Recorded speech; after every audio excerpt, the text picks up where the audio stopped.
Today I want to talk about Grater Light by Yam Audio, because it is currently free only for a short time. So people obviously want to know if it's worth it. First of all, before checking out the plugin, I want to tell you something about the musical context that we have here. This is a recording by Darian Geep again, and it's not mixed a lot yet.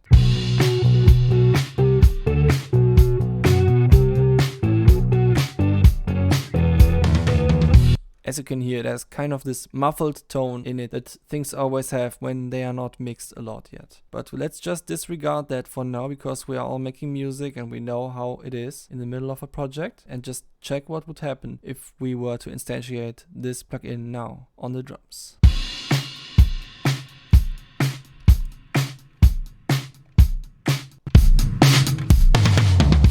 Okay, we immediately notice that things are getting much louder, and we are wondering if this compressor has Autogain. I think it doesn't, because otherwise I would see an Autogain button, but it does have an output gain parameter, so you can compensate manually, and the range seems to be fitting for that as well.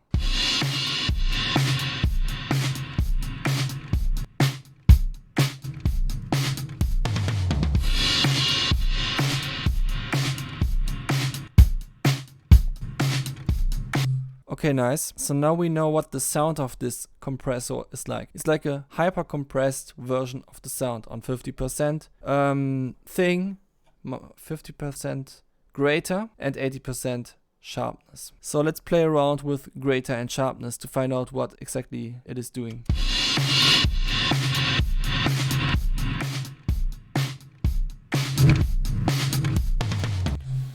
Grater seems to be a macro control that controls multiple things in a compressor that make it sound just more intense. I think it has a lower threshold, more ratio.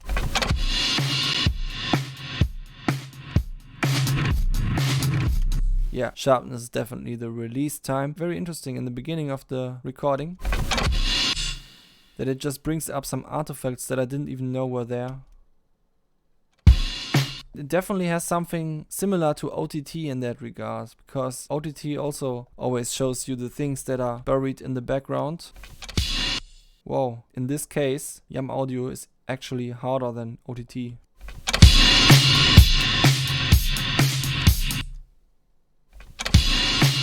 Yeah.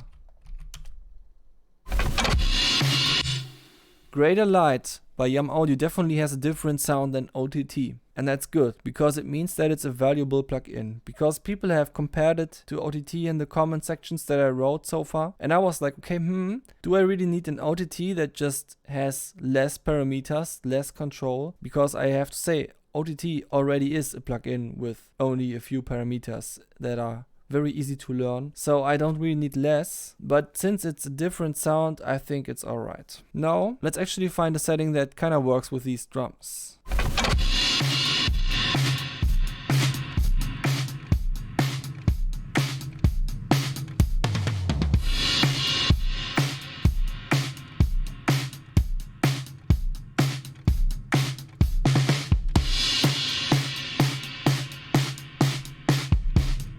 Nice, I really like that. Let's try to put that into a layer and layer it with a dry signal so that we have a super squashed background drum sound and the normal drum sound on top.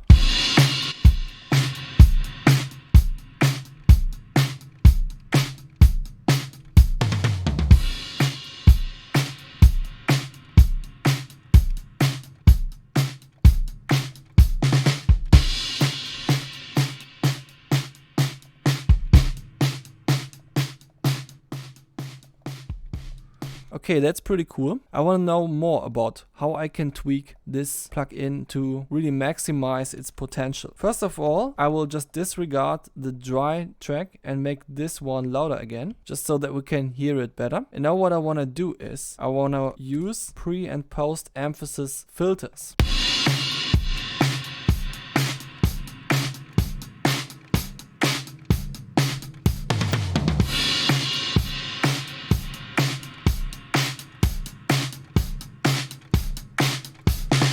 Bear with me. I know that sounds like crap now, but the meaning of pre and post emphasis is that you just put the opposite filter after the effect. So you basically just take the gain that you have, which was kind of -22 or something, and you call it +22, and now it compensates for what you did before. That now means that we can drive the compressor harder before it sounds bad, because it reacts less to the low end.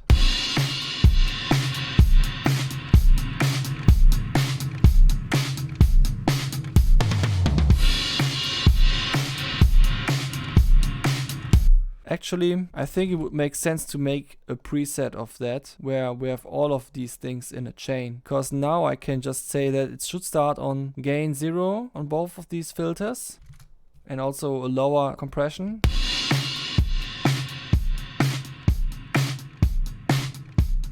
This one sounds good. And now we will define a macro where we can dial in the pre-emphasis filter.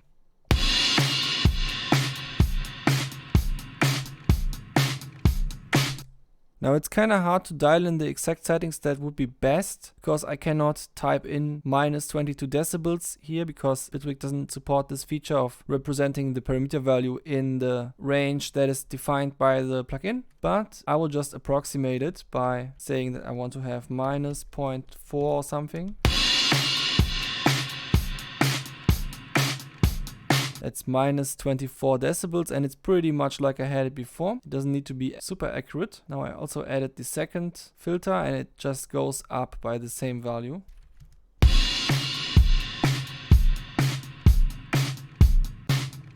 Looks good to me.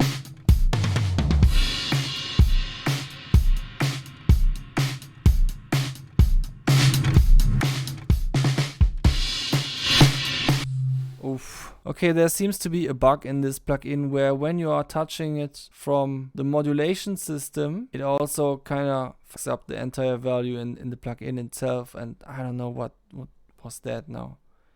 This is just weird. Let's go back. What is this?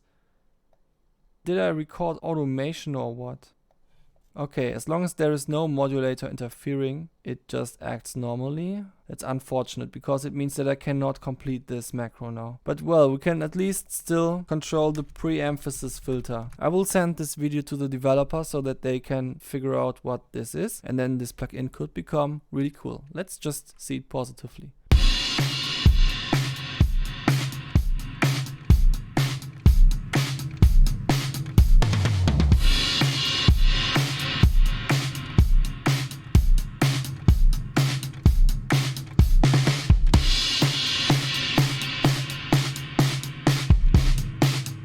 Nice.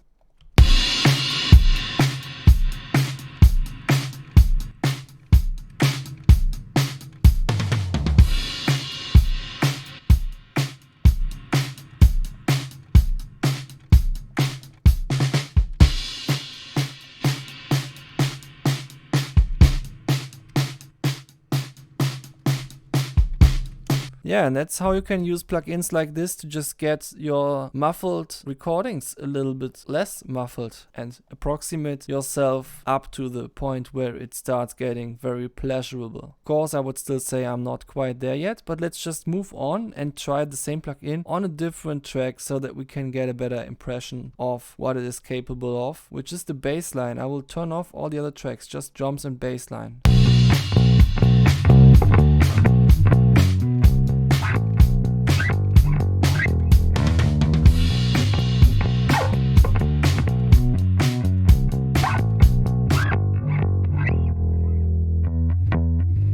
Now that's very interesting. It creates a super clean bassline. I would have expected this, to be honest, to create kind of a distorted experience where the bassline gets all, because I think most compressors that are so sharp would sound like that. Now let's try the same thing with press work.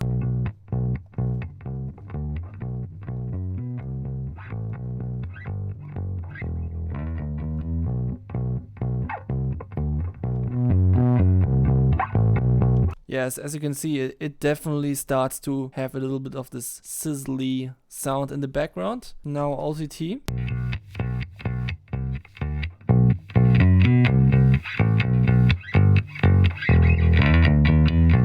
Definitely a nice texture as well. It just highlights this almost metallic type of feel that you can get from such a bass recording. And what does Grater Light give us?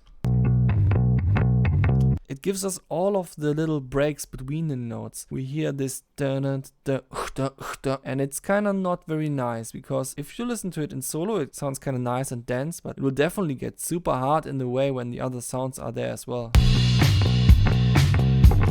It just sounds like someone is breathing all the time.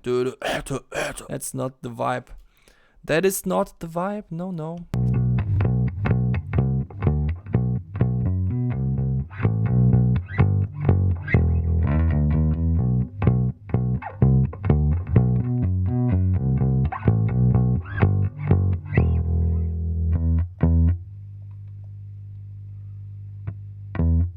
There is some ground hum in the recording. I need to figure out a way to remove that. Actually, don't I have? Yeah, I have RX8D hum. I never tried it before.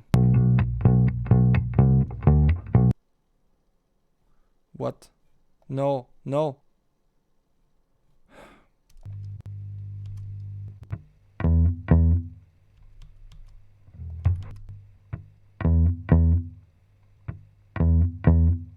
That worked pretty well. Okay, it got a little bit resonant with this D-hum filter, but maybe it does sound better.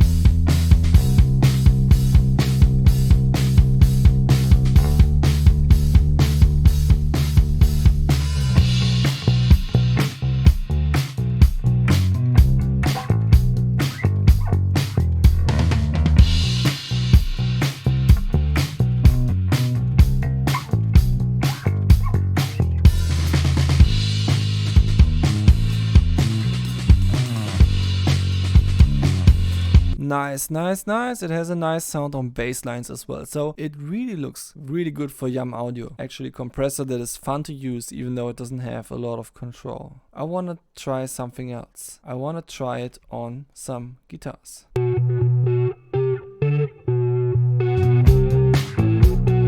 I think this is the worst sound in this entire part so far, because it's a lot what makes it sound so muffled on the low mids. I need to give this an entirely new spin the next few days or something. But for now, I will just try the compressor on it and see how it lightens up the mood.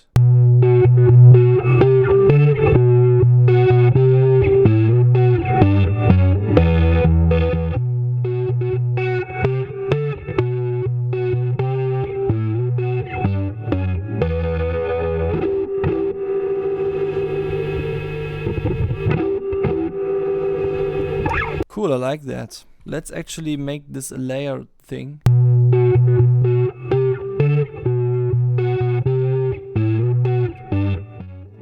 Now I'm currently wondering what would happen if this was just a bandpass part of the entire sound.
Alright, that worked very well. Now I just have a layer here where I can dial in a nice drive on the mid-highs while still maintaining the soft low mids that I do appreciate, even though they are a little bit muddy. So yeah, I can just say, if there wasn't this super annoying bug where you cannot even use a modulator on the parameters, that definitely needs to be fixed. This plugin would be 10 of 10 to me personally. And I'm glad that it's free for a while.